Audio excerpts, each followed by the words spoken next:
चलो अगला कॉन्सेप्ट है image formation by flat surface. हम ये बात कर रहे हैं कि ये कोई हमारी फ्लैट सरफेस है, फ्लैट, यहां पे कुछ μ1 है, यहां पे कुछ μ2 है, कुछ भी मान लो μ2 ग्रेटर देन μ1। अब ये हमारा ऑब्जेक्ट है, ये हमारा देखने वाला ऑब्जर्वर है। तो यहां से जाने वाली रेज एज इट इज तो जाएगी नहीं, तो इस ऑब्जर्वर को जो इसकी लोकेशन मिलेगी, इस ऑब्जर्वर को इसकी लोकेशन, ठीक है, यहां नहीं मिलेगी, कहीं और मिलेगी। वो डिपेंड करेगा कि ये रेज किस तरफ मुड़ रही है। तो अगर ये रेज μ2 ज्यादा है तो टुवर्ड्स द नॉर्मल बेंड होगी, और टुवर्ड्स द नॉर्मल बेंड होगी तो इन रेज को एक्सटेंड करने पे, ये मैंने माना एक्सटेंड करने पे ये ऑब्जेक्ट था, ये इमेज थी। तो इस पर्सन के हिसाब से जो रेज आ रही है वो कहीं पीछे से आ रही है, ठीक। इसी में अगर ये μ2 है, ये μ1 है, और μ1 मोर देन μ2 होता, मतलब जिस तरफ μ ज्यादा है मैं उस तरफ शेड कर ले रहा हूं। तो यहां मैंने शेड इधर किया था, यहां पे मैंने शेड इधर किया। ये मतलब अच्छी प्रैक्टिस है कि आपको विजुअली समझ में आता है कि μ कहां ज्यादा है। अब यहां से रेज आ रही थी, एक रे ऐसी, एक रे ऐसी, नॉर्मल से टकरा के अवे फ्रॉम नॉर्मल जाएगी, अवे फ्रॉम नॉर्मल जाएगी। अब अगर मैं इनको एक्सटेंड करता हूं तो ये हमारी इमेज है, ये हमारा ऑब्जेक्ट है। तो यहां से देखने पे हमें ये दूर लग रहा है, यहां से देखने पे हमें ये इमेज पास लग रही है, ठीक है। अब बस हमें ये डिस्टेंसेस पता करने हैं कि आखिरकार वो डिस्टेंस कितना होगा। हालांकि बहुत ही इंटरेस्टिंग आएगा। ये x है, अभी मैं प्रूफ बाद में करूंगा। ये डिस्टेंस अगर x है तो ये डिस्टेंस आएगा x से बड़ा, और बड़ा μ2 ऊपर μ1 नीचे। x से बड़ा और बड़ा, μ2 ज्यादा बड़ा है तो बड़ा μ अपॉन छोटा μ।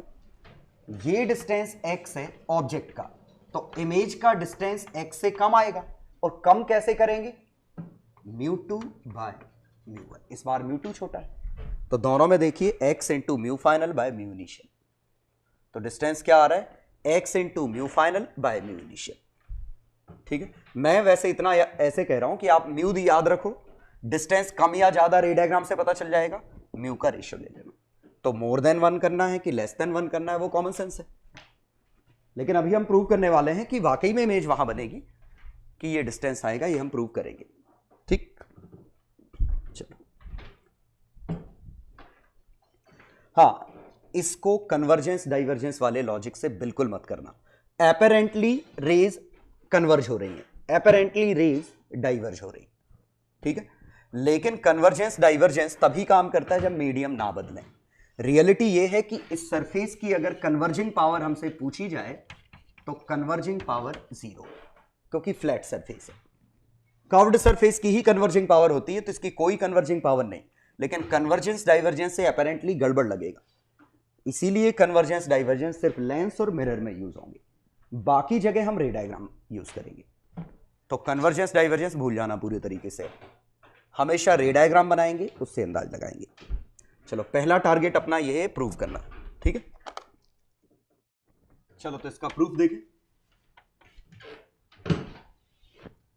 तो मैं यहां से ये रे ले रहा हूं, एक रे जो सीधी गई वो तो सीधी निकल जाएगी, ये रे जो तिरछी गई वो कुछ मुड़ेगी, तो मैं मान ले रहा हूं टुवर्ड्स द नॉर्मल बेंड, ठीक। इस रे को अब मैं एक्सटेंड कर रहा हूं, तो ये हमारा ऑब्जेक्ट है, हम इसको इमेज कह रहे हैं। क्यों? क्योंकि ये दो रेज का इंटरसेक्शन इमेज है, एक रे ये, एक रे ये, दोनों रेज जाके यहां मीट कर रही, ठीक। अब मैं इस डिस्टेंस को अगर मैं ले लेता हूं y, इस डिस्टेंस को ले ले रहा हूं x, तो सोचिए ये वाला एंगल हमारा, ये वाला एंगल हमारा I है, ये वाला एंगल हमारा R है। सोचो, ये एंगल आई है, angle of incidence i, angle of refraction r, ये आई है तो ये आई है, ये आर है तो ये आर है। अब जरा यहां से देखें, इसको मैं डिस्टेंस को ले ले रहा हूं एक्स डैश, तो यहां से tan i की वैल्यू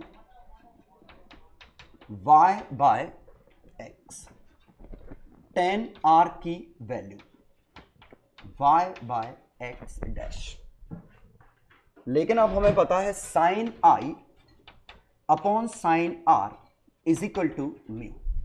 tan i अपॉन tan r तो म्यू नहीं पता, लेकिन जरा समझिए, अगर i स्मॉल होगा तो गारंटीड r भी स्मॉल होगा, और i और r स्मॉल हैं तो साइन i और tan i आपस में बराबर है, साइन r और tan r भी आपस में बराबर है, और दोनों आपस में बराबर हैं तो हम लिख सकते हैं कि इन दोनों को tan i by tan r से रिप्लेस कर सकते हैं, इज इक्वल टू, और म्यू कितना है, साइन i के साथ ये म्यू 1, साइन r के साथ म्यू 2, तो म्यू 2 बाय म्यू 1, तो म्यू 2 बाय म्यू 1, और tan i कितना है y by x, tan r कितना है y by x dash, is equal to mu 2 by mu 1। अब खास बात, y कट गया और x डैश की वैल्यू आ गई x into mu 2 by mu 1, and it is independent of y।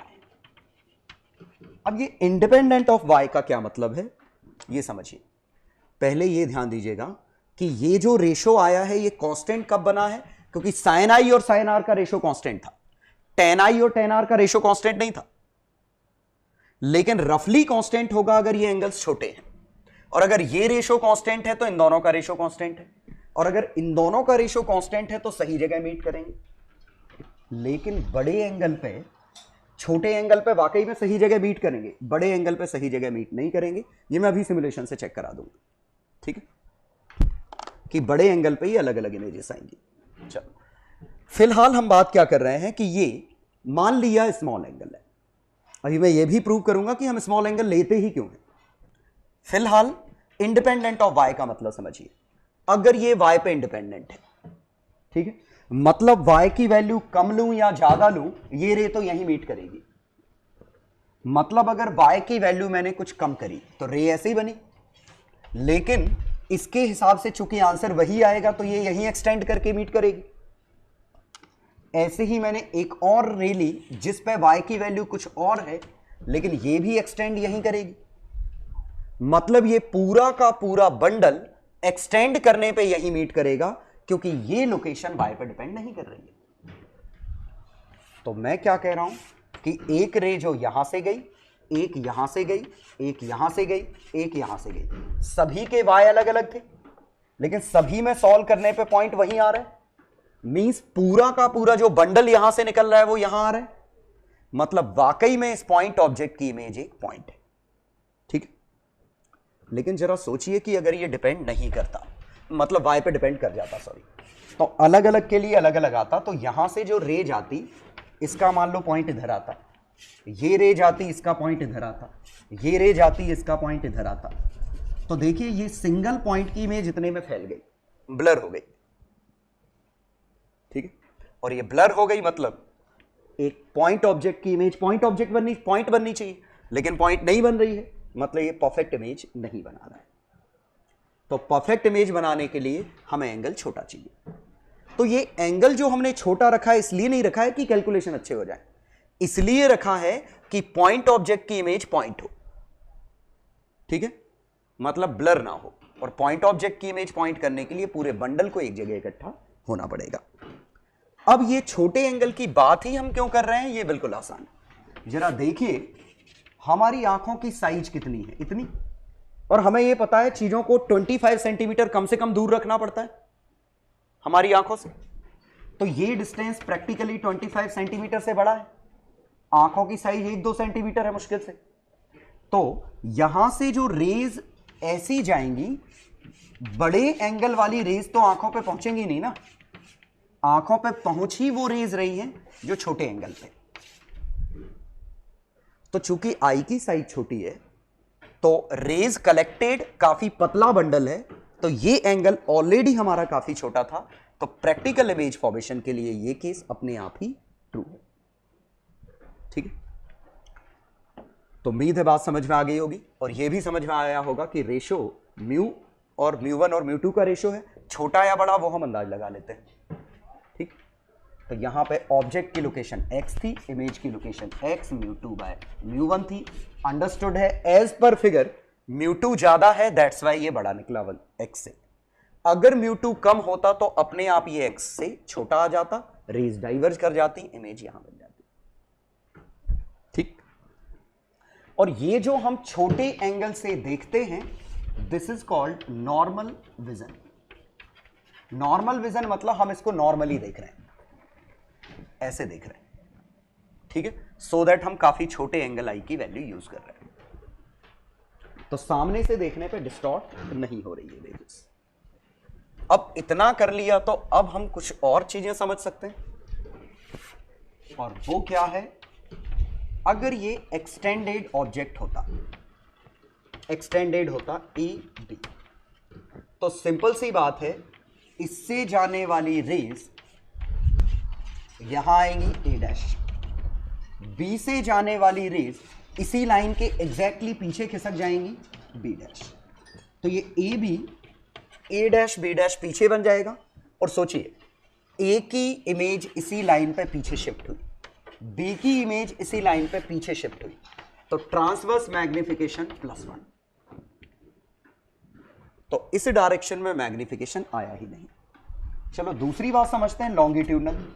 Longitudinal बिल्कुल आसान है, अगर ऑब्जेक्ट ऐसे रखा होता, ठीक है, तो ये हमारा x1 है, तो इसकी इमेज आएगी यहां म्यू2 बाय म्यू1 टाइम्स x1।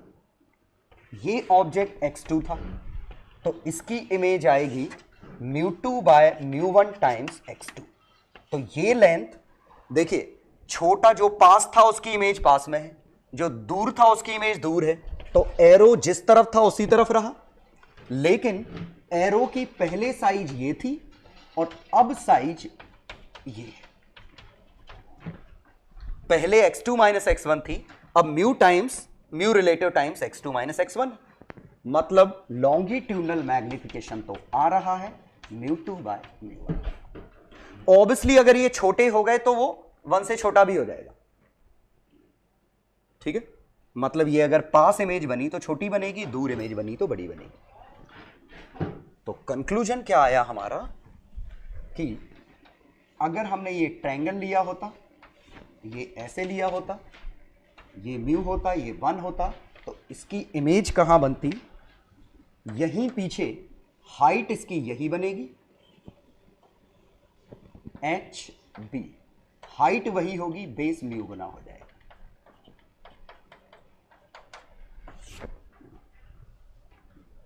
ठीक है, लेकिन जस्ट उल्टा होता, इस तरफ ये मीडियम होता, इसको थोड़ा दूर बना, यहां बनाया बी एच। अब इसकी इमेज बनाते तो इसकी इमेज बनेगी एच वही रहेगी, ये बी बाय म्यू हो जाएगा।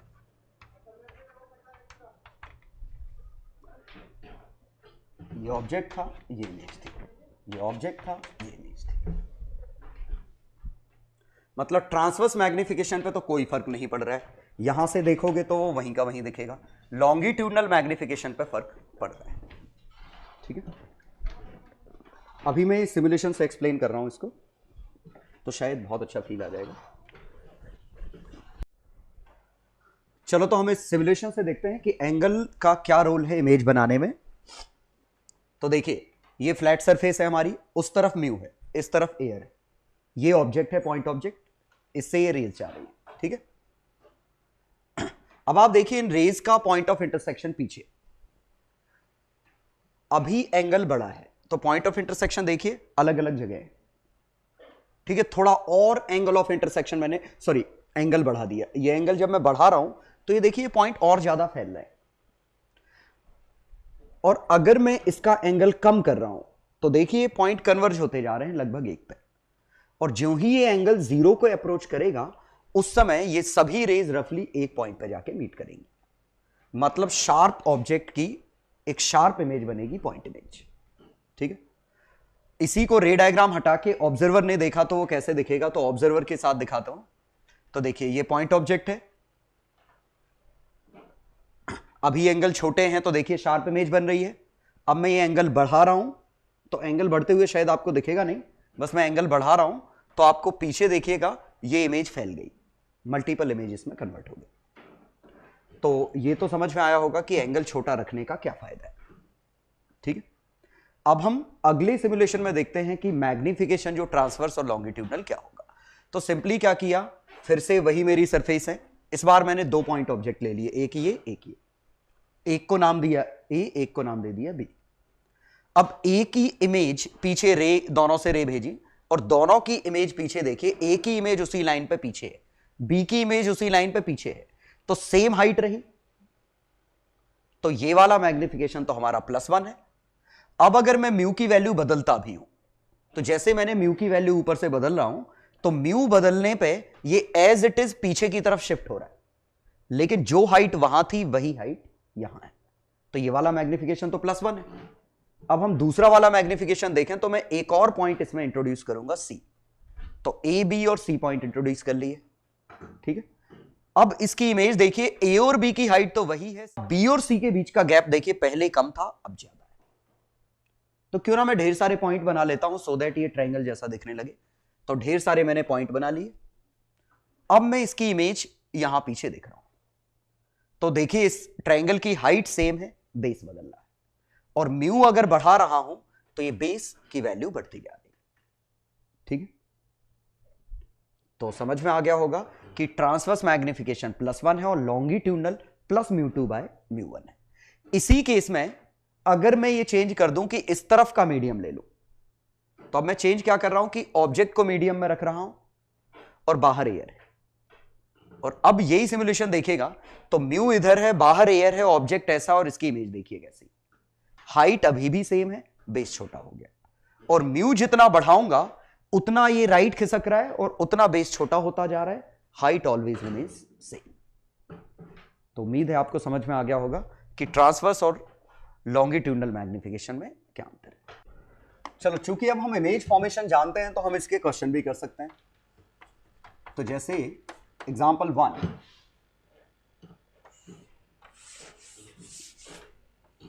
ये एक मछली है, ये चिड़िया है, ये 30 सेंटीमीटर, ये मान लेते हैं 40 सेंटीमीटर। ठीक है, अब इसका म्यू 4/3, बाहर है एयर। तो क्वेश्चन जैसे पूछा होता, find height of bird as seen by fish, find depth of fish as seen by bird. बहुत ही स्ट्रेट फॉरवर्ड क्वेश्चन। तो देखिए बर्ड हमारी, पहले हम देखते हैं बर्ड की इमेज, फिश को कैसे दिखेगी। तो वहां से जो रेज आ रही हैं वो रेज जब तक इस पर पहुंचेंगी उसके पहले वाटर की लेयर आ गई, और वाटर की लेयर ने इनको रिफ्रैक्ट कर दिया, तो ये रेज एक्सटेंड करने पे कहीं दूर से आती हुई फील हुई, टुवर्ड्स द नॉर्मल आया। तो ये डिस्टेंस हमारा कितना था, 40, तो ये 40 से बड़ा आएगा, और कितना बड़ा, 4/3 टाइम्स, 4/3 और 1 का रेशो, तो 160/3 पहले का आंसर। अब दूसरे का आंसर देखें तो दूसरे का यही बना लेता हूं। यहां से जो रेज जा रही थी वो रेज इस तक पहुंचने से पहले वाटर लेयर से रिफ्लेक्ट होंगी, और अवे फ्रॉम नॉर्मल तो ऐसे डिविएट होंगे। तो ये लेंथ जो 30 थी वो 30 ना मिलके 30 से कम मिलेगी, तो 1/4/3, तो 30 का 3/4, तो आंसर आया 90/4 सेंटीमीटर। तो इसके हिसाब से एपरेंट डेप्थ इसकी 30 नहीं है, डेप्थ 30 से कम है, मतलब ये थोड़ा उठा हुआ दिखता है। और ये आप घर पे एक्सपेरिमेंट करके देख सकते हैं कि ये बाउल है, इस पे नीचे आप कॉइन रखेंगे, यहां से आप देखेंगे तो ये कॉइन थोड़ा उठा हुआ लगेगा, ऐसे शायद नहीं आएगा समझ में।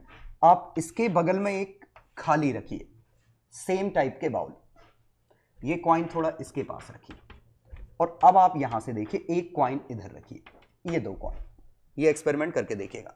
एम्प्टी बाउल, फिल्ड बाउल, पानी से भरा हुआ है, ये खाली है। आप यहां से देखिए लगभग नॉर्मल इंसिडेंस, तो आपको ये इसी हाइट पे लगेगा, ये ऐसा लगेगा ये ऊपर है। और कितना ऊपर? बिल्कुल आसान है, h से h बाय म्यू, और वाटर का म्यू कितना है? 4/3, मतलब ये 3/4 टाइम्स हाइट 75% दिखेगी, मतलब 25% का शिफ्ट हो जाएगा। ये इमेज यहां दिखेगी, जबकि ये अपनी जगह दिखेगी। तो ये दोनों आपको अलग अलग लेवल पे दिखेंगे, एक बार खुद करके देखेगा, आपको मजा आएगा ये करने में, ठीक है। और आप जो ही ये हाइट कम करते जाओगे वाटर लेवल की, ये रफली सेम दिखने लगेंगे। लो वाटर लेवल की हाइट पे ज्यादा अंतर नहीं आएगा। हाइट जितनी बढ़ाओगे, जरा समझिए शिफ्ट कितना है, h1 - 1 बाय म्यू, h से h बाय म्यू हो गया, इतना ऊपर उठ गया। पानी जितना ज्यादा भरते जाओगे, शिफ्ट उतनी ज्यादा ऊपर की तरफ होती जाएगी। तो ये एक्सपेरिमेंट आप घर पर करके देखिएगा, सो दैट आपको ये चीज फील हो जाए, ठीक है।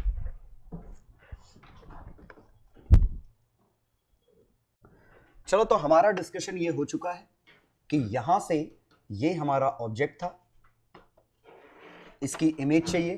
तो इसकी इमेज अगर हमने यहां म्यू लिया, यहां से देख रहे हैं तो ये टुवर्ड्स द नॉर्मल का केस है, टुवर्ड्स द नॉर्मल का केस है। तो इसकी इमेज हमारी पीछे बन रही है, और कितनी? h था तो h ही। लेकिन अगर इसका ये b होता तो ये म्यू टाइम्स b हो जाएगा। तो b का म्यू टाइम्स b हो जाएगा। क्यों? ये डिस्टेंस x है, तो ये डिस्टेंस म्यू x है। तो बेस आपका x गुना हुआ, हाइट में कोई चेंज नहीं आया, और देखिए डायरेक्शन सेम है, इसीलिए लॉन्गिट्यूडनल मैग्निफिकेशन प्लस म्यू या mu two by mu one, transverse magnification is again simply +1, बिल्कुल प्लेन मिरर की तरह। और चूंकि ये हमें पता है, तो शायद आप ये भी इसी से अंदाज लगा पा रहे होंगे कि अगर ऑब्जेक्ट के पास वेलोसिटी होती, ये ऑब्जेक्ट है, तो इसकी वेलोसिटी का एक कंपोनेंट vx है, दूसरा कंपोनेंट vy है, तो इसकी इमेज यहां लोकेटेड होगी, और इमेज की ये वाली वेलोसिटी म्यू टाइम्स vx होगी, और ये वाली वेलोसिटी vy ही रहेगी, ठीक है। तो ये वेलोसिटी भी हम इजीली बना पा रहे हैं। और हां, ऑब्जेक्ट और इमेज दोनों सेम साइड है। और सेम साइड क्यों? क्योंकि रेज हमारी हमेशा ऐसी बन रही हैं, ये। और अगर इवन इधर भी म्यू होता, तो भी हमारा रे डायग्राम जो भी बनता, ऑब्जेक्ट और इमेज सेम साइड ही होती। तो अगर ये वेलोसिटी vx, ये vy, तो ये vy और ये vx बाय म्यू। बाय करना है या इंटू करना है या म्यू1 बाय म्यू2, वो सिर्फ इससे देख लेना पास आ रहा है कि दूर है, छोटा है कि बड़ा है। तो ये वेलोसिटी ऑफ इमेज और मैग्निफिकेशन, हम दोनों ही चीजें समझ गए, और इसमें किसी फॉर्मूले की जरूरत नहीं पड़ी, ये बिल्कुल स्ट्रेट फॉरवर्ड था, ठीक है। तो उम्मीद है समझ में आ गया होगा। और रियल ऑब्जेक्ट की वर्चुअल इमेज है, रियल ऑब्जेक्ट की वर्चुअल इमेज है हमेशा। और ये हालांकि बनाया नहीं, लेकिन ये अंडरस्टूड है कि इसमें भी ट्रू है। अगर रेज ऐसी आ रही होती, तो ये रे कहीं मीट करती यहां x पे। अब अगर ये म्यू है, ये 1 है, तो किस तरफ मीट करेंगी? Away from normal. तो ये वर्चुअल ऑब्जेक्ट की रियल इमेज है, और कितने डिस्टेंस पे? x बाय, बशर्ते ये सभी एंगल छोटे हों। अंडरस्टूड है, सभी एंगल छोटे होंगे। तो इसकी इमेज फॉर्मेशन बनाना है या वेलोसिटी निकालना है, तो रे डायग्राम ही इकलौता तरीका है, और सबसे अच्छा तरीका, कुछ करना ही नहीं है इसमें। बस आपको देखना है रे अंदर बेंड की कि बाहर बेंड की। क्वेश्चन देखिएगा तो क्वेश्चन से आपको बहुत मजा आएगा इसमें, और अच्छे से समझ में भी आएगा। चलो, एग्जाम्पल 1, ठीक है। ये एग्जाम्पल है, ऐसे लेता हूं, यहां पे वाटर है, यहां पे एक ऑब्जेक्ट है, ये यहां से 30 सेंटीमीटर, एयर म्यू 3/2, ये लेंथ भी 30 सेंटीमीटर, म्यू 4/3, ये ऑब्जर्वर, ये ऑब्जर्वर। 1 और 2। तो जैसे पहला पूछा होता लोकेशन, चलो इसकी वेलोसिटी भी दे देता हूं, मान लो 5 सेंटीमीटर पर second 37 degree. Location and velocity of image as seen by observer 1 as seen by observer 2। बड़ा सिंपल सा क्वेश्चन है, देखते हैं। तो हम क्या करेंगे, जब ऑब्जर्वर 1 का नंबर आएगा ये, तो उस समय रेज सिर्फ यहां से यहां एक ही बार रिफ्रैक्ट हुई है, पीछे वाले का तो मौका ही नहीं मिलेगा, रेज सीधे यहां से जा रही है। रे डायग्राम मस्ट है बनाना। रेज यहां से गई, ये लेंथ कितनी थी 30, एयर से मीडियम में जा रही है, एयर से मीडियम में, तो ये टुवर्ड्स द नॉर्मल जाएगा, और टुवर्ड्स द नॉर्मल मतलब ये रेज दूर जाएंगी, और कितने टाइम्स, म्यू रिलेटिव टाइम्स, और इसका 1 है, इसका 3/2 है, तो 30 का 3/2 times, that means it will become 45, 30 का 1.5 गुना। अब जरा वेलोसिटी देखें तो इसकी वेलोसिटी ये 4 है, ये वाली वेलोसिटी 3 है, तो इसकी ये वाली वेलोसिटी तो चेंज होनी नहीं है, तो ये तो 3 ही रहेगी, लेकिन इसका लॉन्गिट्यूडनल मैग्निफिकेशन इन दोनों का रेशियो है, एक तरीके से V/U टाइप का, ठीक है। या आप इसको समझिए, लॉन्गिट्यूडनल मैग्निफिकेशन सीधे सीधे हमारा क्या है, म्यू गुना, क्योंकि 1 से बड़ा है, और कितना है 3/2। ट्रांसवर्स मैग्निफिकेशन क्या है 1, तो ये अगर 3 था तो ये 3 रहा, ये 4 था तो 4 का 1.5 गुना कितना 6, और लोकेशन कहां आ गई ये, ठीक है। तो आंसर ऐसे लिखेंगे कि image is located at 45 centimetre to the left surface of glass, ठीक है, and the velocity is 6i cap 3j cap. अब हमें दूसरा पार्ट चाहिए। अब जरा समझिएगा, इसके बाद अब इस ऑब्जर्वर का नंबर खत्म, ये ऑब्जर्वर, ठीक है। ये रेज जो आ रही हैं, ये कहां से आते हुए फील हो रही हैं, यहां से 45, और समझने की कोशिश करिए कि अब जो सेकंड कैलकुलेशन है, इस वाली सरफेस के लिए ऑब्जेक्ट ये है, इस वाली सरफेस के लिए ऑब्जेक्ट ये है, क्यों, इस पे जो रेज आ रही हैं वो कहां से आते हुए फील हो रही है, ये। तो इस वाली सरफेस के लिए ऑब्जेक्ट कहां लोकेटेड है, 45 प्लस 30 75 सेंटीमीटर पे, ये फील करो, इस सरफेस के लिए ऑब्जेक्ट 75 सेंटीमीटर पे लोकेटेड है, और ऑब्जेक्ट की वेलोसिटी 6i कैप और 3j कैप है। अब हम देखें तो ये अवे फ्रॉम नॉर्मल होगा, क्योंकि 3/2 ज्यादा बड़ा है 4/3 से, away from normal, away from normal, तो इनको एक्सटेंड करने पे इमेज कहां बनेगी, कलर चेंज कर लेता हूं,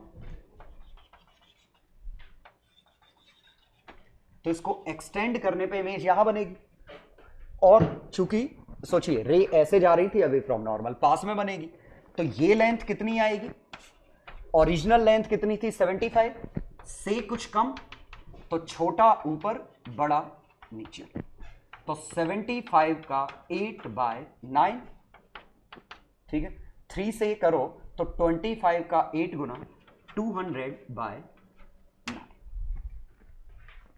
200/3 सॉरी, 200/3 पे लोकेटेड होगी। तो image is located eight 200/3 left of right surface of glass. इससे ये, इसको जो फील होगा वो ऐसा फील होगा मानो ये रेज यहां से आ रही, और इसको वेलोसिटी कितनी फील होगी, ये तो 3 ही दिखेगी, लेकिन ये जो वेलोसिटी आएगी इस हाइट का मैग्निफिकेशन टाइम्स, और इसका मैग्निफिकेशन था जो लॉन्गिट्यूडनल 8/9, तो इसका 8/9 टाइम्स, तो इसकी वेलोसिटी जो आएगी 6 का 8/9 सेंटीमीटर पर सेकेंड। ये आंसर है सेकंड का। तो सिंपल सा कॉन्सेप्ट क्या है कि पहले ये ऑब्जेक्ट की तरह बिहेव कर रहा है इस सरफेस के लिए, तो इस सरफेस ने इसकी रे डायग्राम बनाया, जब रेज इस तक गई तो इसने जो फाइनल रे डायग्राम बनाया था वो इसके लिए ऑब्जेक्ट का काम कर रहा है, तो इसकी इमेज इसके लिए ऑब्जेक्ट। नया ऑब्जेक्ट मिल चुका है, नई वेलोसिटी मिल चुकी है, अब हम इसके लिए सॉल्व कर रहे हैं, तो फाइनल हमें इमेज मिल गई। ठीक है, तो ये बड़ा सिंपल सा तरीका है। एक और एग्जांपल देखिए, एग्जांपल 2, और इस बार मैं मिरर भी इन्वॉल्व कर लेता हूं।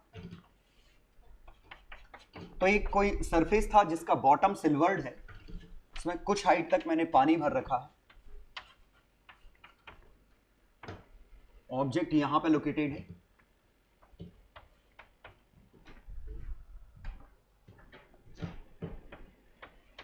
ट्वेंटी सेंटीमीटर, इसकी रेडियस ऑफ कर्वेचर मान लेते हैं 120 सेंटीमीटर,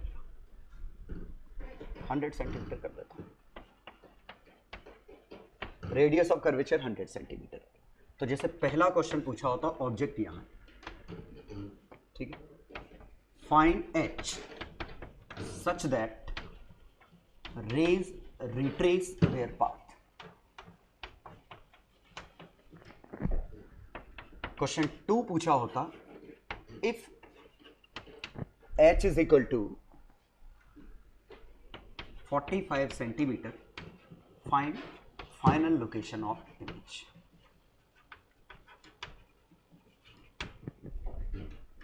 ये था। तो कोई बात नहीं, अगर दोनों इन्वॉल्व हो गए, रे डायग्राम आपकी मदद करने के लिए। तो सबसे शुरुआत तो इसी से होगी कि रेज यहां से आ रही है, बीच से आई रेज ऐसी है, एयर से वाटर में आई तो टुवर्ड्स द नॉर्मल, मतलब इस तक जब पहुंचेंगी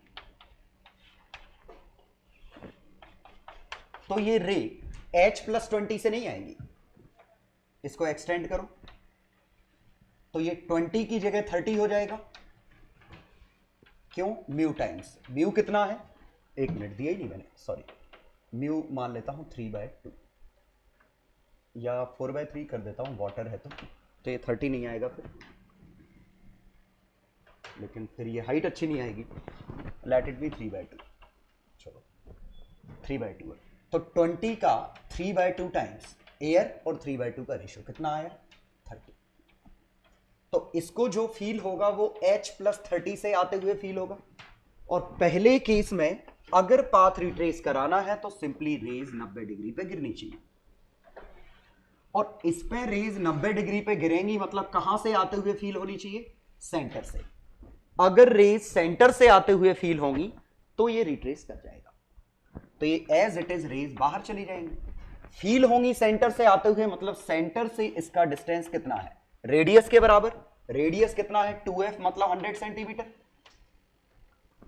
तो एपरेंट डिस्टेंस कितना है H+30, और अगर ये 100 हो गया तो काम हो जाएगा, H की वैल्यू आ गई 70, तो मींस अगर ये 70 सेंटीमीटर भरा होता तो ये 20 की जगह रेज आती तो एपरेंट 30 से आती, 30 और 70 हो जाता 100, 100 ही इसकी रेडियस है तो 90 डिग्री पे गिरती, path as it is retrace हो जाता, और फाइनल इमेज ऑब्जेक्ट पे ही बन जाती। ठीक है, तो फाइनल इमेज ऑब्जेक्ट के ऊपर ही बन जाती। तो पहले का आंसर आया H70, लेकिन दूसरे क्वेश्चन में H की वैल्यू दे रखी है और बाकी चीजें पूछी है, और हम इसको पूरा ही सॉल्व करने वाले हैं, तो एक एक करके सॉल्व करेंगे। पहले इस सरफेस की प्रॉपर्टी देखें, तो इस सरफेस ने क्या किया, तो क्यों ना मैं इसे हाइट h मान लूं और इसे b मान लेता हूं। यूज हो रहा है नहीं हो रहा है वो एक अलग चीज है, तो मैंने इसको एक्सटेंडेड ऑब्जेक्ट माना b और h का। ठीक है, तो यहां जो इमेज बनी 20 की जगह 30, तो मैग्निफिकेशन ट्रांसवर्स है +1, लॉन्गिट्यूडनल है 3/2। तो ये जो डॉटेड ऑब्जेक्ट है इसकी हाइट h है लेकिन बेस है 3/2, तो अब रेज इसमें आ गई, तो बेस है 3b/2, हाइट है हमारा h, लेकिन ये जो रेज इस पे कहां से आते हुए फील होंगी ये जरा समझिए। तो ये हाइट कितनी दी है 45, तो 45 हाइट ये है, 30 ये है, तो इसको जो फील होगी वो 75 से आते हुए फील होगी। और अब तो सीधे मिरर पे गिर रहा है, तो हम मिरर फॉर्मूला लगा सकते हैं, -1/u plus 1/v 1/f। u कितना है -75, v कितना है पता नहीं, फोकल लेंथ कितना है 50 -50, तो 1/v equal to -1/50 plus 1/75, v की वैल्यू आ गई 150। ठीक है, या फोकस से निकाल सकते हो कि इसका फोकस कहां है, 50 पे, इसका फोकस था 50 पे, और फोकस से डिस्टेंस ये कितना है 25, तो मैग्निफिकेशन f/x, तो 50/25 2, तो ये 75 की जगह 150 पे पीछे बनेगा, तो इमेज आ गई अपनी 150 पे पीछे। मींस इससे टकराने के बाद जो रेज जाएंगी वो 150 पे मीट करेंगी, लेकिन 150 के पहले ही ये पानी आ गया, 45 तक ही है। इसका मतलब ये फिगर ऐसा बना कि मिरर ये चाह रहा था कि मिरर क्या चाह रहा था, पहले वो बना ले कि 150 पे इमेज बनेगी, ट्रांसवर्स मैग्निफिकेशन आएगा -2, लॉन्गिट्यूडनल आएगा -4, 75 से 150 ऐसा, और ये हाइट h थी, तो ये हाइट इस तरफ हो गई 2h, ये बेस हमारा 3b/2 था, तो ये बेस उस तरफ हो गया 3b/2 का 2 स्क्वायर टाइम्स 4 टाइम्स। ठीक, तो ये h और b था, ये हमारा h पलट गया क्योंकि ये मिरर की प्रॉपर्टी है, मैग्निफिकेशन -2, ये भी पलट गया क्योंकि ये भी नेगेटिव है, 3b/2 का 4 टाइम्स मतलब 6b और 2h।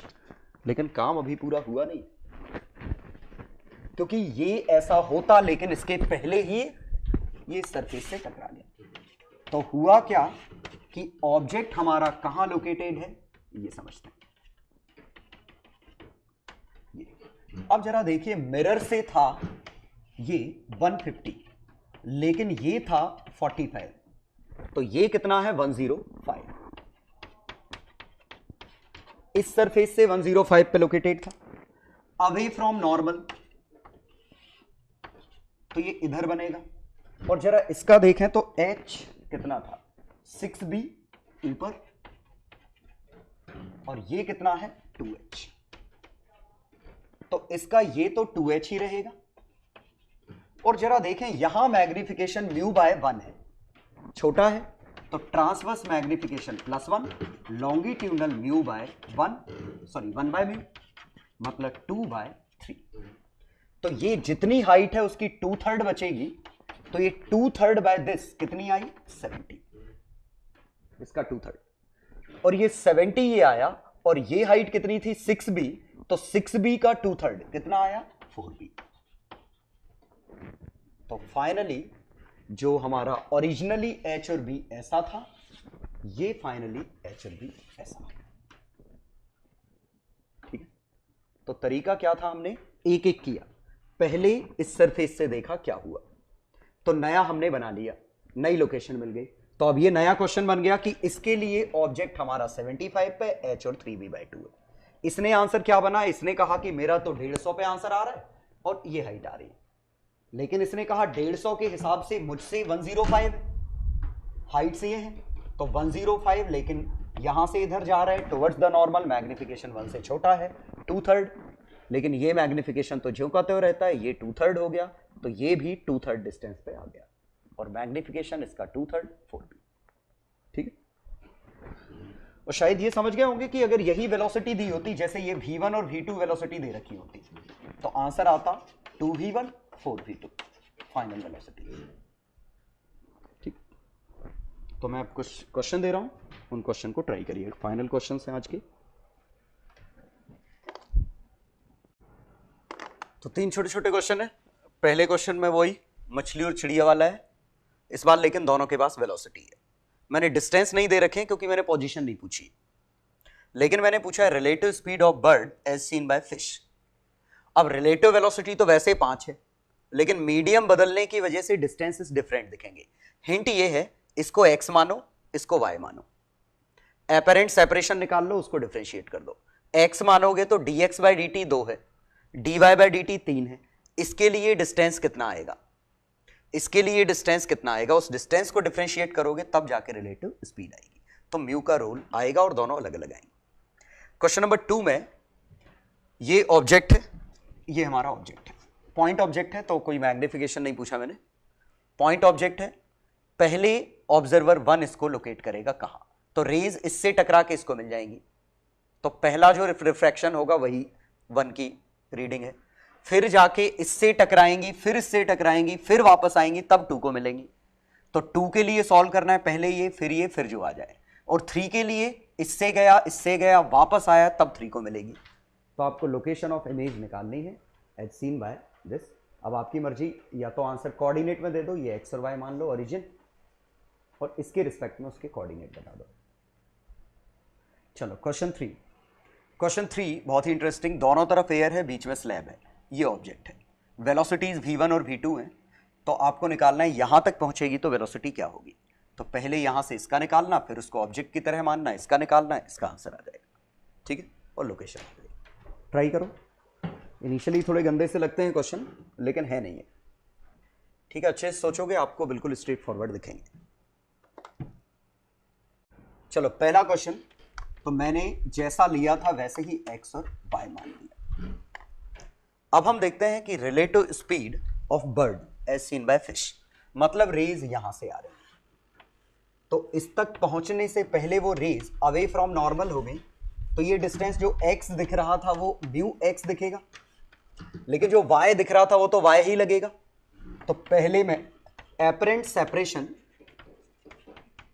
Of bird is equal to mu x plus y, तो रिलेटिव वेलोसिटी एपरेंट वाली, तो ये mu dx by dt plus dy by dt, और जरा समझिए म्यू कितना है 4/3, dx बाई dt, x बढ़ रहा है इसलिए positive 2, dy by dt, y भी बढ़ रहा है 3 की रेट से, 3, ठीक है, 17/3 सेंटीमीटर पर सेकेंड, और ये डिस्टेंस बढ़ रहा है इनके बीच का, ठीक है।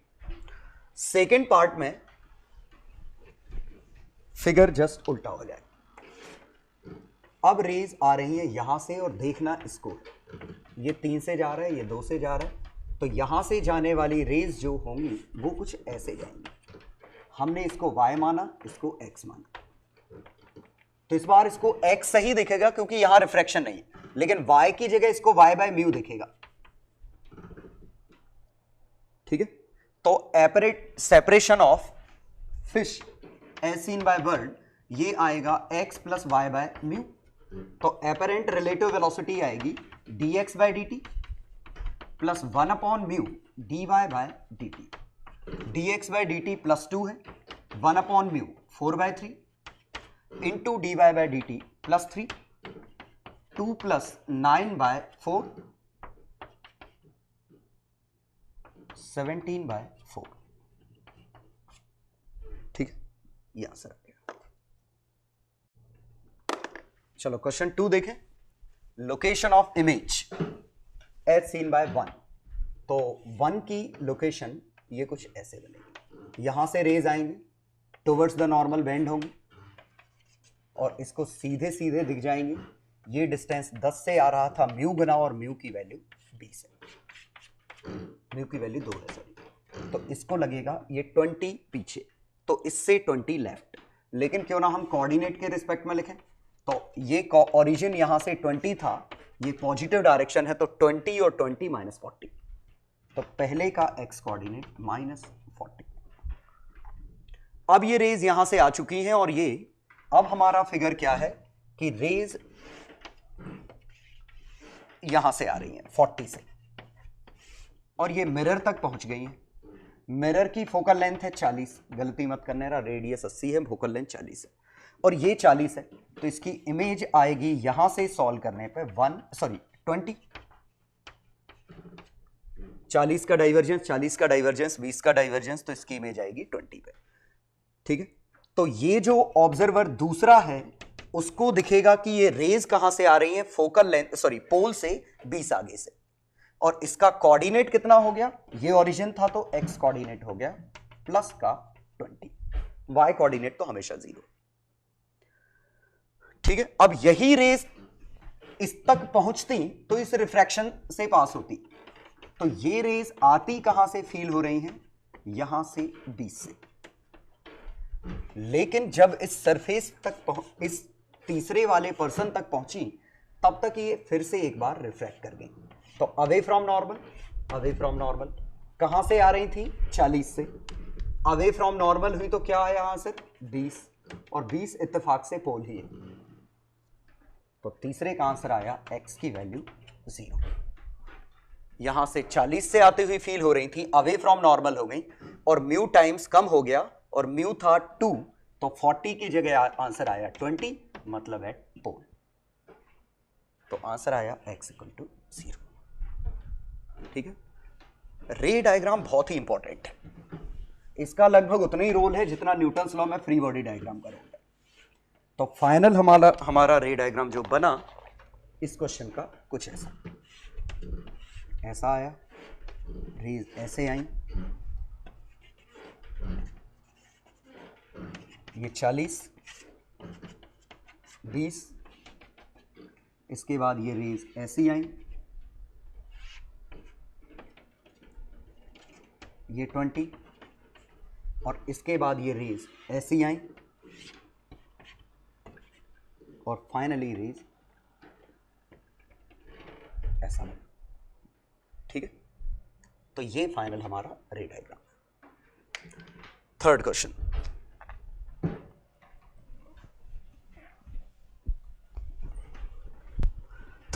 में पहले हमें एयर से मीडियम में भेजना है। तो यहां से हमने रे भेजी टुवर्ड्स द नॉर्मल आई, तो ये कहां से आते हुए फील हुई? x इंटू म्यू से। इस बार मैं क्या कर रहा हूं? h और b भी बना रहा हूं। b ये है, h ये है। तो h आपको झोंकाते हुए दिखेगा, b म्यू टाइम्स दिखेगा बेस। अब हम दूसरी सरफेस पे गए, तो दूसरी सरफेस के लिए मैं ये बना लेता हूं कि रेज हमारी आ रही हैं कहां से? म्यू एक्स प्लस टी से, और ये अवे फ्रॉम नॉर्मल हो गई। अवे फ्रॉम नॉर्मल, और इन दोनों का रिलेटिव म्यू कितना है? इसका म्यू, इसका 1, तो 1/म्यू। तो ये जो डिस्टेंस आया इसका 1/म्यू, X plus T by mu बना। तो ये हमारा ऑब्जेक्ट है, ये हमारा I1 है, ये हमारा I2 या फाइनल I है। अब जरा I2 की हाइट देखते हैं। तो ये H तो ज्योंकाते हुए दिखेगा, लेकिन ये जो भी बेस था कितना था इसका? ये देखिए H और B म्यू था, तो ये इसका 1/म्यू, तो ये वापस से B आ गया। मतलब पहले तो ये देखिए H और B का आंसर H और B ही है। और शायद ये समझ गए होंगे, इसने मैग्निफिकेशन जितने गुना दिया इसने उसका उल्टा कर दिया और मैग्निफिकेशन कट गए। ये मैग्निफिकेशन तो कभी आ ही नहीं रहा था। ये वाला मैग्निफिकेशन 2 बार आया और दोनों बार कट गया। एक बार म्यू गुना हुआ, एक बार 1/म्यू। तो फाइनली स्लैब ने इसमें कोई मैग्निफिकेशन नहीं दिया। ये B और H था, तो फाइनली इसकी इमेज H और B ही बनी। और मैं क्या अब निकालना चाह रहा हूं कि फाइनली इमेज कौन सी है? I2। तो ये फाइनली इमेज V1 और V2, और ये I2 फाइनल इमेज है। शिफ्ट मींस कितना आगे खिसक गया। अब ये शिफ्ट वर्ड क्यों यूज कर रहा हूं मैं, वो शायद आप इससे समझ जाएं। पॉइंट ऑब्जेक्ट से ऐसे रे गए, ऐसे गए, ऐसे, ऐसे गए, ऐसे गए, ऐसे। ये रे इसके पैरेलल हो गई, ये रे इसके पैरेलल हो गई। इसको अगर इंटरसेक्ट करते तो ये पॉइंट ऑफ इंटरसेक्शन यहां दिखता, तो ये O, ये I2 फाइनल इमेज यहां दिखती। इसे मैं शिफ्ट नाम दे रहा हूं। और ये शिफ्ट कितना है, तो ये निकालने के लिए जरा देखिए, इस वाली सरफेस से, राइट सरफेस से I2 की वैल्यू, राइट सरफेस से I2 की वैल्यू कितनी है? x plus T by mu. Right surface से ऑब्जेक्ट की वैल्यू x प्लस टी,